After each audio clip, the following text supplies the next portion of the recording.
کیا آپ جانتے ہیں کہ کبھی اللہ کی طرف سے سزا نہ ملنا ہی سب سے بڑی سزا ہوتی ہے؟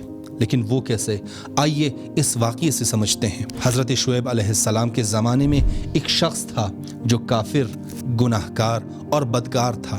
ایک دن وہ حضرت شعیب علیہ السلام کے پاس آیا اور کہنے لگا، اے شعیب، آپ جن کاموں کو گناہ کہتے ہیں میں وہ تمام کام انجام دیتا ہوں، لیکن اللہ مجھے کبھی سزا نہیں دیتا۔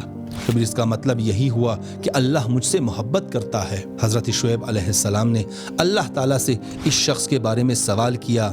اللہ تعالیٰ نے وحی کے ذریعے جواب دیا، اس سے کہو کہ ہم ایک عرصے سے اسے سزا دے رہے ہیں، لیکن اسے اس سزا کا احساس ہی نہیں۔ پھر فرمایا، کیا تم نہیں دیکھتے کہ ہم نے اسے گناہوں کے باوجود چھوڑ رکھا ہے؟